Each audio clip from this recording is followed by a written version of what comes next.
To tell you that it started for two reasons. One, because I got a C+ in physics in college, and I was a little worried that that was going to keep me out of medical school, because who would want a medical student who got a C+ in physics?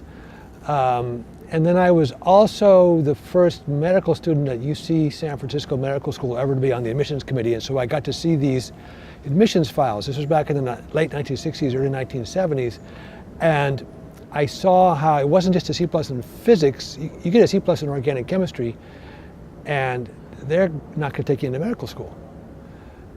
And in interviewing students for medical school, there were these great applicants who had this compassion and this dedication to a career in medicine and leadership and so on, but they had a C+ in chemistry, and when they got to the committee, they got dinged, and the committee said, yeah, they're really nice, but they can't be a doctor because they got a C+ in chemistry. When I started hearing this story from other students, I couldn't help but ask myself, I wonder what the scientific basis is of equating performance in science courses like chemistry and physics or biology, in equating that with quality as a physician and performance in medical school. And in order to find that, being a social scientist, I went through 110 years of literature, which fortunately is now web-based, and you can actually get PDFs of JAMA back to the 1890s. I found the funniest thing. There wasn't any scientific evidence in support of using science to select the best students who were going to make the best doctors. And so that led me to writing that finding up, one in the form of a book which combined it with my research on the experience of Stanford undergraduates and Berkeley undergraduates in the science classroom.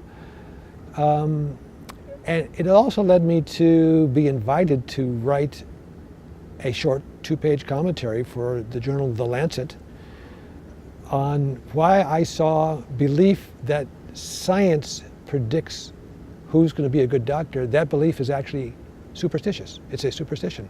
It is not supported by evidence. This is with the caveat, you need to know some science. You need to have a basic knowledge of science.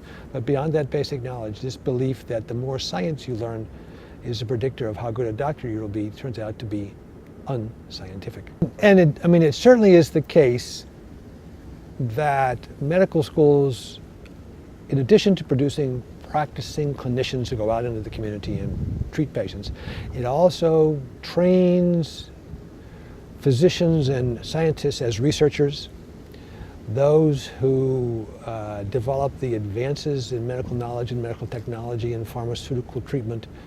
And I will absolutely admit that if you're looking at who's going to become the next great researcher in biochemistry or genetics or pharmaceuticals, in that case, science is extremely important.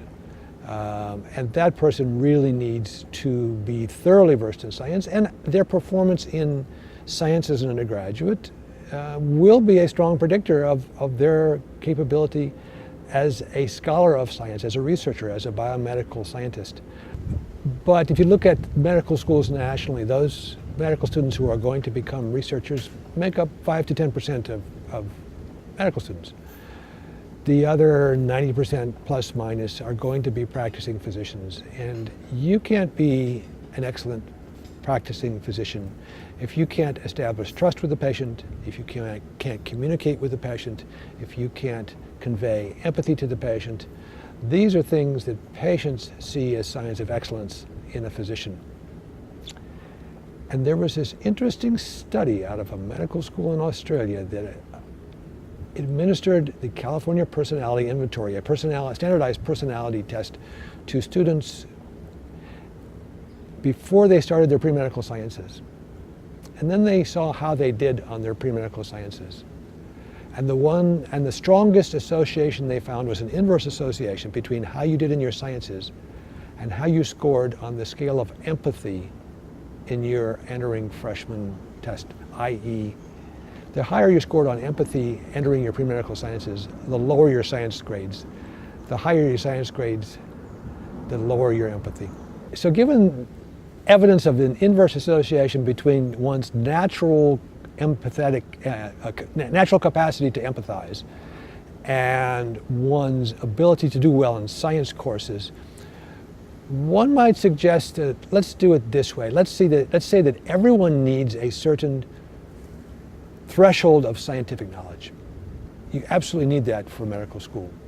Once you have superseded that threshold, then rather than using additional performance in science as the next measure, maybe we should now start looking at your ability to empathize and say, above this threshold of minimum scientific knowledge, the greater your empathy, the better the physician you're going to be. And we should select students on characteristics such as empathy, communication,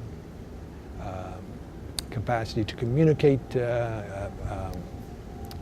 leadership, commitment, these types of non-cognitive strengths that are predictive of greatness as a physician. Well, one of the other things that the AAMC, the Association of American Medical Colleges, is doing is trying to develop a whole new approach to the selection of students for medical school based on what they refer to as a holistic admissions process.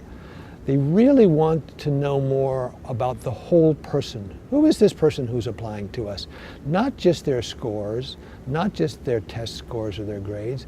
Who is this person? And that is a real challenge to educators and a challenge to those in medicine. How do you evaluate the whole person?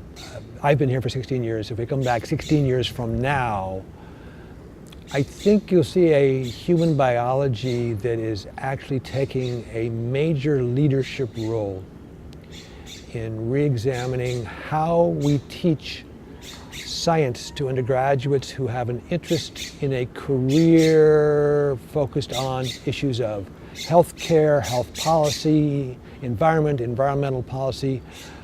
These students are going to be needing to integrate sciences, the natural sciences and the social behavioral sciences, but more importantly, they're going to also need to be able to integrate sciences across disciplinary boundaries. And that's the great thing about human biology.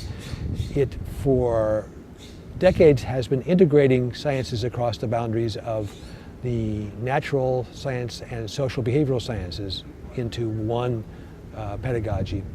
I think you'll also see human biology breaking down the divisions between what is anthropology, what is sociology, what is psychology, what is chemistry, what is biology, and instead the science of the human experience will be a much more integrated body of knowledge. And I think the human biology at Stanford will be in a leading national role in this integrative process.